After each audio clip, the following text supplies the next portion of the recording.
CGN TV 시청자 여러분 안녕하십니까? 가정 예배를 배우고 실천하는 시간, 아무리 바빠도 가정 예배 아빠가의 이무소입니다. 가정을 세우고 대대로 신앙을 지켜주는 가정 예배. 오늘도 우리와 함께 이야기를 나눠주실 분들을 소개해드리겠습니다. 먼저 권혁승 교수님 나오십니다. 안녕하세요. 네. 자, 이어서 백은실 사모님도 나와 계십니다. 네, 안녕하세요. 어서 오세요. 자, 그리고 우리 정지민 씨 어서 오세요. 안녕하세요. 네, 정지민입니다. 네, 우리 개그우먼 정지민 씨와 함께했습니다. 네. 자, 우리가 가정 예배에 대한 이야기를 계속 나누고 있는데요. 지난 시간까지 가정 예배의 찬양과 기도 그리고 말씀에 대한 많은 이야기를 나누어 봤었습니다. 여러분 도움이 많이 어떻게 되셨겠지요? 평소에 하던 거와 조금 이제 다르게 한번 해보셨는지요? 교수님. 저는 네네. 이 순서 MC를 네네. 맡으신 우리 이무성 집사님 가정 네네네. 이번 이 프로그램을 진행하면서 네. 어떤 변화가 있었는지 듣고 싶은데요. 네. 예, 우리 교수님 갑자기 훅 들어오시는데요. 네. 묻지만 마시고 먼저 말씀해 주십시오. 네. 예, 기대 안 했던. 네, 그렇습니다. 저희 가정도 여러 가지로 좀 노력을 해보려고 시도를 많이 해봤습니다. 근데 역시 사단이 저희 가정을 노리는구나라는 걸 계속 그런 문제 때문에 또 싸우게 된 적도 있어요. 예, 그래서 이게 그냥 또 예배를 드려야 된다고 물론 이제 익숙치 않은 것에 대한 또 거부감 약간 그런 게 있을 수도 있지만 그래도 형식을 조금 저희들이 배운 대로 말씀, 기도와 또 찬양 이런 것들을 좀 중심으로 저희들 하려고 노력을 좀 해봤습니다. 그런데 결과적으로는 훨씬 더 좀 끝날 즈음에 좀 거룩하게 끝난 느낌? 다른 때보다 좀 그런 느낌을 받았었어요. 맞아요. 지민 씨 댁은 어땠어요? 저 아빠가를 네. 보면서 정말 많은 가정 예배에 소소한 틀까지도 다 알려주셨잖아요. 그렇죠. 그러니까 이런 막 뭐 노하우들도 있었고요. 그래서 그런 부분들을 조금씩 적용하다 보니까 막막하기만 했던 그런 가정 예배를 이런 방법도 있다, 쉬웠다, 할 수 있었다. 이제 그렇죠. 이런 마음으로 쉽게 가정 예배에 대한 마음이 열리고 시도할 수 있게 되더라고요. 그래서 좀 더 많이 풍성해진 예배가 된 것 같아서 저희 세 가족이지만 네 가족이지만 너무 좋았습니다. 네. 네, 그래요. 자, 그렇죠. 그럴 줄 알고 오늘 저희들이요. 아빠가에서는 이제 길라잡이의 마지막 이제 편으로 가정 예배 무엇이든 물어보세요 편을 준비를 해 보았습니다. 우리 방송을 보시고 가정 예배에 대해 질문을 주신 분들이 참 많이 계시는데 그 궁금증을 저희들이 풀어드리려고 하는데 첫 번째 질문 화면으로 준비되어 있습니다. 만나보시죠. 안녕하세요. 저는 결혼한 지 50일 정도 된 신혼부부예요. 결혼하기 전에 신랑하고 같이 우리 결혼하면 꼭 가정 예배를 드려보자라고 했었는데 아직까지 제대로 된 가정 예배를 드리지 못하고 있어서 고민이 있었어요. 어떻게 하면 가정 예배를 잘 드릴 수 있는지 혹시 신혼부부를 위해서 가정 예배를 잘 드릴 수 있는 팁이 있으면 알려주셨으면 좋겠습니다. 신혼부부 맞으세요? 근데 고등학생 같으시죠? 그러게요. 너무 풋풋하시고. 귀여우시죠? 네. 자, 풋풋한 우리 신혼부부가 보내주신 질문인데 부부만 드리는 가정 예배를 위한 팁 알려달라고 하셨습니다. 이런 걸 고민하고 질문하는 자체가 너무 아름답고 예쁜 것 같은데 맞아요. 어떻게 권 교수님 이런 분들에게 좀 팁을 좀 주시죠. 우선 시작하세요. 그렇죠. 시작해야 시작하자. 일단 시작하라. 일단 시작하자. 네. 그래야만 자리가 잡히지. 네네. 마음만 먹으면 항상 그 자리입니다. 그러나 시작하면 한 걸음씩 한 걸음씩 나아갈 수 있다. 네. 시작하시기 바랍니다. 일단 시작을 해라. 네, 우리 사모님. 네, 말씀도 물론 제일 중요한 거지만 네네. 또 말씀을 적용한 후에는 나눔을 좀 많이 하셨으면 좋겠어요.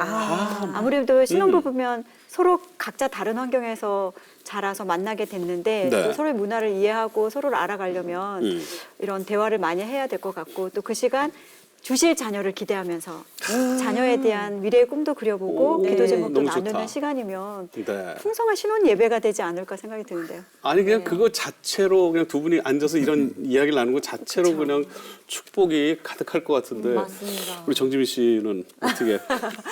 저희도 신혼 때부터 또 이렇게 지켜나가던 게 있었는데요. 네네. 저희는 밤 11시에 꼭 이렇게 알람을 맞춰놓고 말씀을 하나 암송하고 그리고 서로에 대해서 나누고 오늘 어땠어? 저를 어땠어? 같이 기도하고 이제 마무리하고 네. 이렇게 정해놓기는 했었었는데 이제 11시에 그러니까 저희가 프리랜서다 보니까 같이 못 있을 시간들이 있잖아요. 녹음이 늦게 끝난다던가 이럴 때에는 또 마음이 좀 흐트러지기도 하고 거기서 기도해 나도 여기서 했으니까 약간 이렇게도 되더라고요. 그래서 유지하는 것도 어렵고 그래서 둘이 예배를 드리더라도 그냥 아침에 큐티 책을 보면서 이렇대 하고 끝내는 경우도 많고 사실 조금 어렵긴 어렵거든요. 그래서 네. 우리 교수님 좀 팁을 주셨으면 좋겠어요.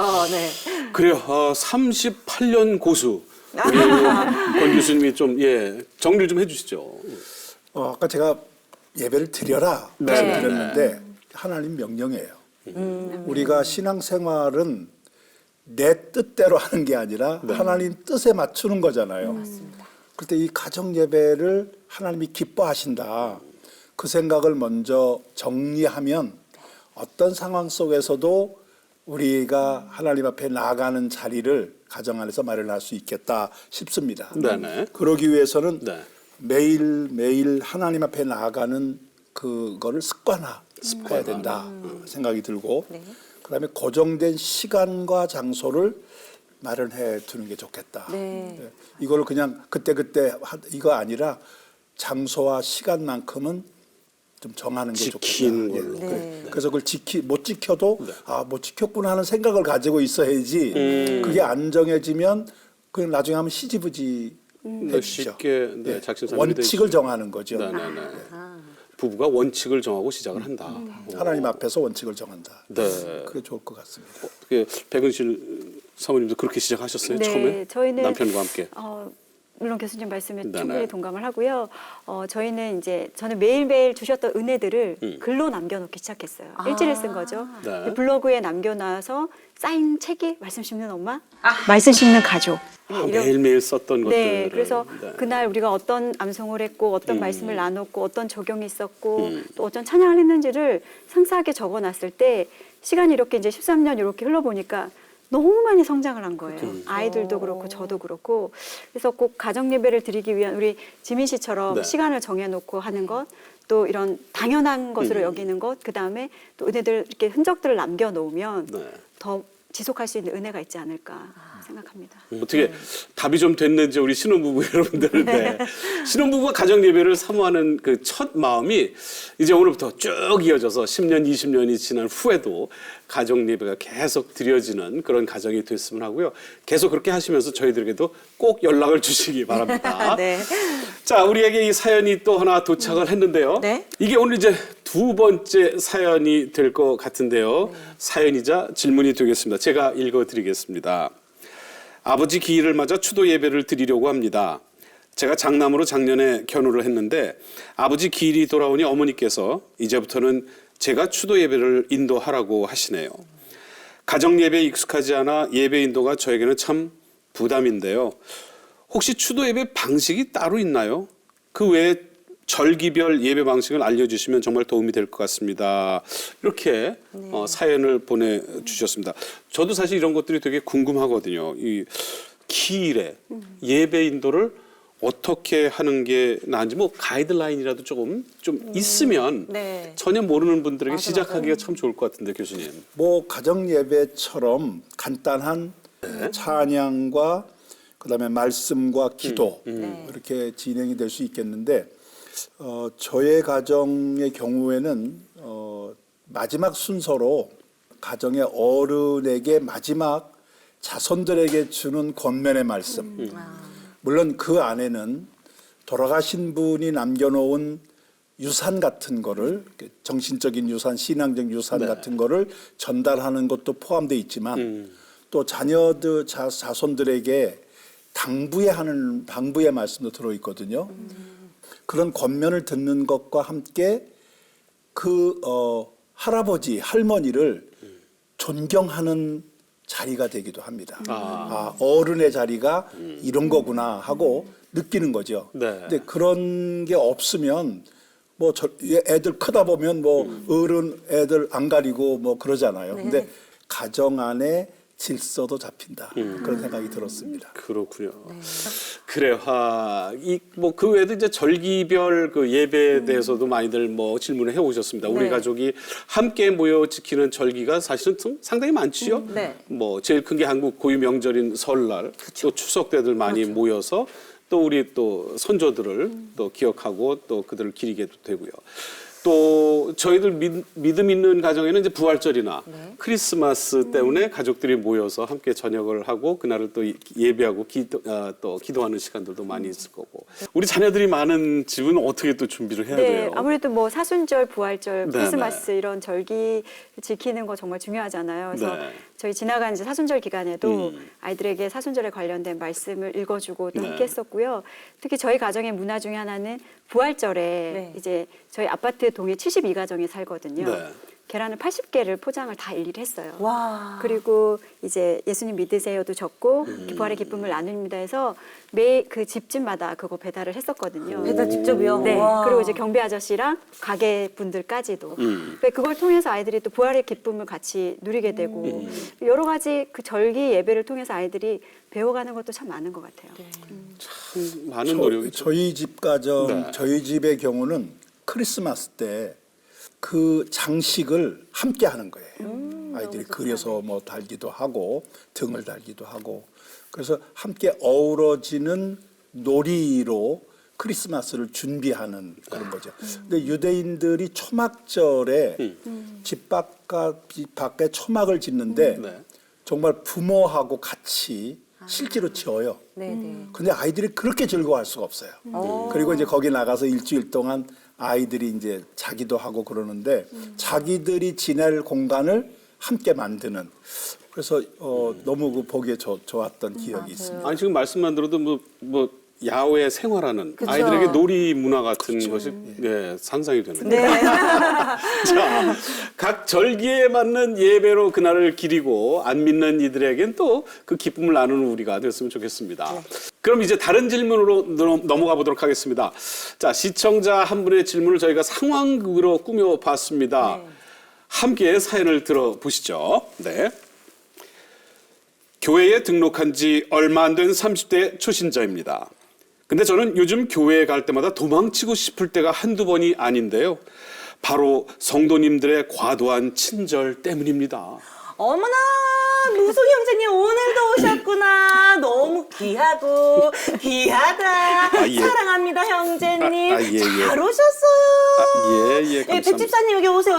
우리 무송 형제님인데 둘이 인사 좀 예, 나눠봐요. 어서 오세요. 너무 잘 네. 오셨어요. 사랑합니다, 형제님. 아이고, 사랑하는 네네. 형제님, 우리 하나님이 네네. 형제님을 얼마나 사랑하시게요. 예, 네네. 그래서 우리도 네. 그 사랑을 흘려보내면서 무소 형제님을 얼마나 사랑하는지 몰라요. 예. 빨리 네, 예배 네. 들어갑시다. 오늘 목사님 말씀도 얼마나 좋은지 몰라요. 사랑합니다. 평소에도 무뚝뚝하다는 말을 자주 듣는 저는 이런 과한 친절에 어떻게 반응해야 할지 난감할 때가 많았는데요. 그런데 목사님께서 얼마 전 폭탄 선언을 하셨습니다. 올해부터 우리 교회는 전 가정이 가정 예배를 드리기로 했습니다. 이게 무슨 폭탄 선언이냐고요. 저희 가족은 정말 저와 같이 엄마부터 또 이렇게 쭉 아빠까지 하나같이 무뚝뚝한 사람들이기 때문이죠. 엄마, 우리 목사님이 가정 예배 드리라는데. 가정 예배? 우리 집에서? 아유 됐어. 생각만 해도 그냥 손발이 오글오글거린다. 야, 너나 드려. 아이고 진짜. 크리스천들의 살가움을 장착하고 태어나지 못한 우리 가족, 정말 가정 예배를 드릴 수 있을까요? 이 어색함을 어찌 감당할지 저는 가정 예배는 평생 못 드릴 것 같다고 말씀드리고 싶습니다. 라고 보내주셨네요. 아, 네. 심각하네요. 이게 너무 연기를 너무 잘하셔가지고. 사랑합니다. 네네. 근데 이 과한 네네네. 친절 이거 정말 좀 문제가 있어요. 제가 처음에 교회 갔을 때 이래가지고 제가 교회를 안 다니기 시작했었거든요. 문제는 이런 무뚝뚝한 분이 가정 예배를 드려야 한다고 생각을 하니까 너무 어색한 것 같다는 건데 네. 조언을 좀 해주시죠. 이런 사실 예전엔 우리 남자들이 좀 무뚝뚝했잖아요, 많이. 네. 그렇죠. 가정 예배를 네. 장식품처럼 생각하니까 이게 문제가 풀리지 않는 겁니다. 하나님께서 우리에게 주신 명령이거든요. 가정이라는 단어가 바이트, 지난번에 먼저 설명을 드렸는데 네네네. 그 바이트가 또 성전을 의미하기도 해요. 그러니까 성전과 가정이 똑같이 바이트라는 동일시. 단어를 씁니다. 네. 이 말은 무슨 말이냐면 가정도 성전처럼 예배하는 장소가 되어야 한다는 것이죠. 네. 물론 가정을 돌보고 식사를 나누고 하는 이런 사회적 기능이 있죠. 그러나 그것보다 우선하는 게 하나님 앞에 예배하는 것이다. 그러면 그 기능을 앞세워야 된다고 하면 가정 예배를 드리지 않을 수가 없지요. 네. 어색해도 드려야 되고 기분 나빠도 드려야 되고 네. 이게 이제 우리 신앙의 기초입니다. 저희도 처음에 이렇게 파워풀한 예배를 드린 건 아니거든요. 네. 처음에는 어떤 어색했죠. 저도 어색하죠, 남편과 네. 둘이 단둘이 예배를 드렸는데 네.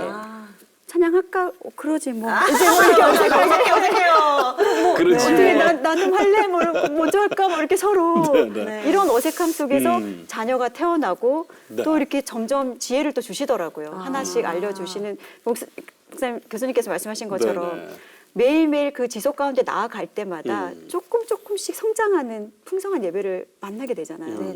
정말 중요한 것 같아요. 네, 이 어색함을 깨기 위해서 네네. 우리가 그동안 이 아빠가를 지금 4주째 하고 있잖아요. 네네. 그 앞에 보시면 아시겠지만 지난주에도 감사 기도를 쓰는 그 순서들도 있었잖아요. 가정들을 네네. 보면. 그렇게 해서 작은 이벤트를 엄마 여기다 오늘 감사 한번 돌아가면서 써보자. 뭐 이렇게 해서 사랑은 표현인데 우리도 이제 하나님에 대한 사랑도 표현하고 엄마에 대한 사랑도 표현할 겸 해서 이 분위기를 조금씩 이렇게 노력을 해나가야 되지 않을까. 난 원래 무뚝뚝한 사람이야. 라고 해서 이제 시작도 안 해버리는 게 아니라 원래 무뚝뚝하지만 하나님의 명령을 지켜서 난 해보겠다 하면서 제일 좀 간단하지만 하기 어렵지만 나눔도 부끄럽고 일단 감사부터 일단 적어봐. 그래서 혼자라도 이게 아이스 브레이킹을 하는 거죠. 그렇게 하면서 못 썼어. 그래서 조금씩 보면서 얘기도 하고 이러다 보면 또 가정 예배가 좀 시작되고 여기에 맞는 이런 말씀 있잖아. 좀 나누게 되고 거기에 또 찬양도 이렇게 한번 해볼까 하면서 또 이렇게 자연스럽게 분위기를 이끌어갈 수 있지 않을까 싶어요. 얘기를 들어보니까 좀 따님이 많은 집에가 더 유리할 것 같아요. 그죠. 아빠 무뚝뚝한 아빠들한테. 해볼까? 막 이러면서 네. 그래요. 자, 이제 네 번째 질문을 들어보실 시간인데요. 저희들이 네 번째 질문을 화면으로 준비를 했습니다. 함께 한번 보시죠. 저는 세 자녀를 키우는 엄마인데요. 저희는 아이들이 나이 차이가 많이 나서 가정 예배를 아이들이랑 함께 드리는 게 좀 어려움이 있는데요. 어떻게 하면 좋은 환경을 만들어서 아이들과 함께 예배를 드릴 수 있을지가 궁금합니다. 처음엔 자녀들이 많은 가정에서는 엄두도 못 낼 것 같은데 네. 우리 제작팀에서 했던 설문조사에서도 가정 예배를 드리지 못하는 이유 중에 큰 게 그 가족의 시간대가 맞지 않아서였다고 제가 기억을 하는데 나이 차이가 큰 아이들이라면 사실은 시간을 그렇게 탁탁탁탁 맞추기가 좀 어렵지 않습니까? 네. 저희 가정의 예를 들면 저희는 다른 시간은 제외하고서 저녁 시간은 꼭 같이 저녁을 먹는 시간이거든요. 아, 그게 맞춰줘요? 네, 그래서 그 아직까지는? 시간 대화를 저녁 아직은 시간까지는, 중학생이 그쵸, 2학년이 제일 큰 아이기 때문에 네. 저녁을 먹고 네. 7시 반이면 휴대폰에서 이제 예배자 알람이 울려요. 이제 그래서 이 시간이 예배 시간인 것들을 우선순위로 두기 때문에 네. 그게 가능한 것 같고 아까 이제 연령차가 편차가 커서 예배 드리는 게 어렵다고 말씀을 네네. 하셨잖아요. 저희는 이제 자녀 주도형의 예배를 드리기 때문에 이제 막내부터 큰아이까지 매일매일 예배 인도를 이렇게 예배 인도자로 세웠거든요. 네. 그러니까 각자의 성향대로 각자의 예배에 열린 예배를 드리다 보니까 네네. 각자 충족이 되는 거예요. 그리고 또 각자의 그 예배자의 저희가 권위를 좀 인정해서 그 예배 가운데로 들어가게 되니까 네. 중학생 2학년도 만족하고 7살 딸아이도 만족을 하거든요. 그런 방법을 써보는 것도 좋을 것 같아요. 아들이 참 힘들겠죠, 교수님? 이게 이런 상황은 정말. 네. 방법 찾기가 쉽지 않겠습니다. 네. 제가 한 가지 좀 팁을 드린다면 네. 동생하고 형 차이가 많이 많이 나지. 난다고 네, 네. 말씀하셨잖아요. 그러면 형을 좀 설득해 보세요. 그래서 형을 설득해서 예배 같이 드려야 되지 않겠냐 하고 걔를 통해서 동생을 설득하도록. 그것도 하나의 방법, 역할 분담이라고 그럴까? 네, 너무 좋네요. 둘을 다 상대하려면은 어디다 맞추기가 어렵잖아요. 그렇죠. 네네. 그러니까 이거는 형을 앞세워서 동생까지 좀 통제할 한 수 명씩 있도록. 맡는 애요. 엄마가 아들 맡고 아들이 동생 맡고 그렇죠. 이렇게. 그것도 하나의 방법이 아닐까 싶고요. 네. 저희 가정에 이 가정 예배가 어려움이 왔던 거가 손녀가 태어났을 때예요. 네. 네. 그러니까 다 성년들인데 깐날 아이가 생겨난 거예요, 이게. 맞아요. 그 뭐 어렸을 때야 뭐 누워놓으면 되니까 문제가 없는데 걸어다니기 이제 막 시작하고 그게 왜요? 왜요? 물어보기 시작하면 걔가 모든 거의 중심이 됐어요. 그렇죠. 그러니까 이제 가정 예배 드리려면은 이게 이제 문제가 되는 거라. 그때 저희가 그 잘 아시는데 나의 사랑하는 책 비록 헤어졌으나 구렴에 가면은 귀하고 귀하다. 네. 근데 이 가사도 좋지만은 멜로디가 아이가 금방 익혀버렸어요. 그래서 그 찬양만 부르면 와서 앉는 거예요. 그리고 좋아하는 건데 이러면서 자기가 앞장서서 찬양을 부르더라고요. 그래서 예배를 함께 드리게 됐고 이제 그 다음에 이제 가서 놀게 하고 저희끼리 드리고 이렇게 했는데 아마 그런 로고송 같은 걸 하나 말을 하면 우리 가정 예배 로고송. 네, 그러면은 그것도 로고 이제 찬양. 아주 어린 아이에게 중심을 두어서 말을 하면 걔가 와서 먼저 자리를 잡고 앉은 그런 경우. 좋네요. 애들이 막 서너 명씩 막 시끄럽게 각자 공부하고 놀고 막 그런데 내가 주인 삼은 모든 건 내려놓고 다 내려놓고 다 내려놓고 이제 아이고 예배 시간 됐구나. 뭐 이런 노래 하나를 정해서 그렇죠. 아이들이 이제 그 노래만 나오면 그렇게 훈련을 시키는 것도 방법 중에 하나다. 아이들과 이렇게 놀이를 겸해서 하는 거 되게 좋은 것 같은데요. 네. 근데 이제 사실 이런 고민이 없음에도 불구하고 가정 예배를 드리지 않는 분들도 많이 계세요. 그렇죠. 네. 이런 고민을 하는 자체를 하나님이 참 기쁘게 받기는 하실 것 같은데 네. 자 이제 마지막 질문을 저희들이 받아보도록 하겠습니다. 어떤 궁금증을 가지고 계신지 준비된 화면 함께 만나보시죠. 얼마 전 아빠와 어떤 문제로 크게 싸웠습니다. 평소에도 아빠와는 그리 사이가 좋은 편 아닌데요. 특히 교회를 나가지 않는 아빠는 신앙 얘기가 나오면 더욱더 저와 갈등을 겪고 합니다. 이제는 정말 아버지와 화해하고 가정 예배도 드리고 신앙 이야기도 자연스럽게 나누고 싶은데 아버지와 가정 예배를 드리려면 어떻게 해야 할까요? 비신앙인들과 함께 지내는 가족들은 어떻게 가정 예배를 유지해 나가는지 궁금하네요. 있으신 분들 참 많으실 것 같은데 본인은 가정 예배를 드리고 싶지만 정작 비신자들은 뭐 그런 거에 대해서 혼자 해. 네. 그러다 보니까 이제 조심스러운 게 사실이고 맞아요. 특히 이분은 아버지가 아주 반대가 심하신 모양이에요. 네. 이거 아버님 같은 경우에 굉장히 아주 뭐랄까요 좀 말씀이 안 통할 때가 좀 많이 있잖아요. 두 분의 관계 회복이 먼저이지 않을까. 아빠와 아들의 관계. 네, 이제 저도 저희 친정 아버지와 사이가 안 좋을 때가 있었거든요. 아 진짜요? 그런데 아버님 세대들은 사과하는 게 좀 익숙지 않으신 것 같아요. 아, 잘못을 그렇죠, 하셨어도. 그렇죠. 네. 그런데 자녀인 우리가 먼저 다가가서 마음을 열면 어느 부모가 그 마음을 거절하진 않거든요. 제가 잘못했어. 잘못하지 않았어도 네. 제가 잘못했어요. 아버지 마음 푸세요라고 얘기했을 때 아버지 전 착한 딸이 되고 싶었거든요.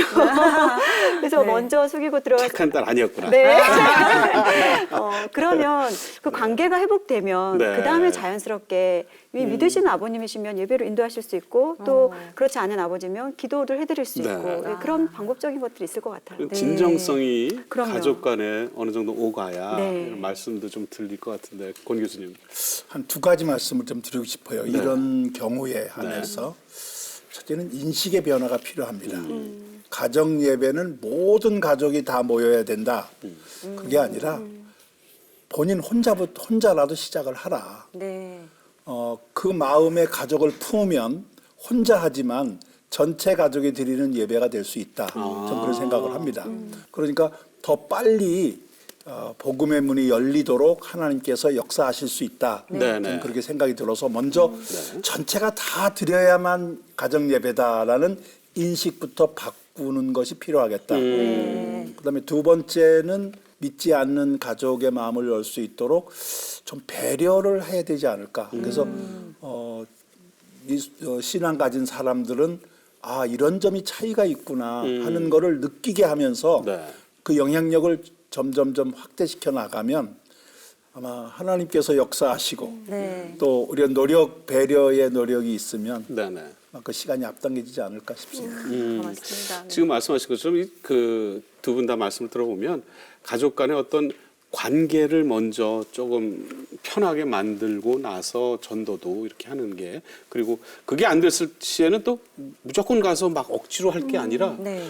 요즘엔 또 1인 가정이 되게 많잖아요. 네. 그러니까 혼자서 그 가족을 대상으로 자기가 예배를 드리면 그것 또한 가족 예배라고 그럴 수 있다는 말씀이신 것 네, 같습니다. 보통 믿지 않는 가족들은 네.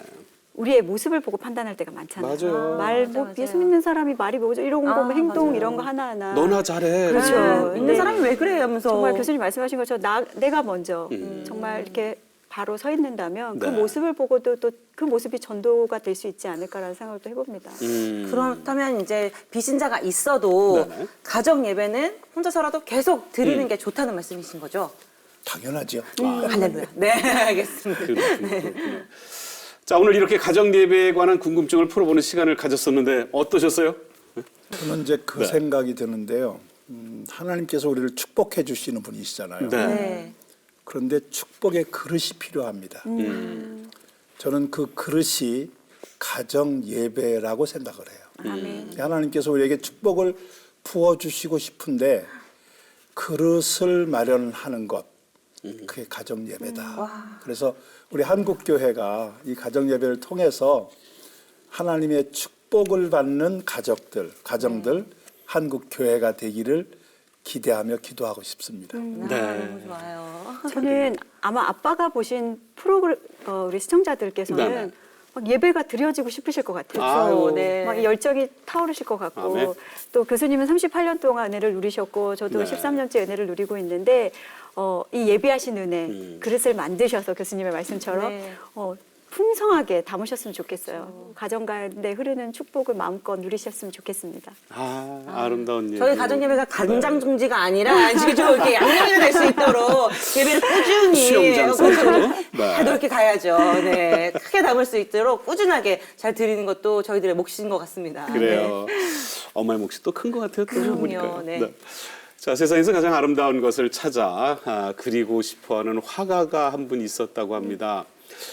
여러 곳을 여행을 하다가 결국 답을 찾지 못한 화가는 집으로 돌아올 수밖에 없었다고 하는군요. 그때 아빠를 기다리던 식구들이 모두 식탁에 둘러앉아서 기도를 드리는데 그 순간 화가는 세상에서 가장 아름다운 모습을 발견하고 그 모습을 화폭에 담았다고 하죠. 가족과 함께 드리는 이 예배가 바로 세상에서 가장 아름다운 모습이기 때문이겠죠.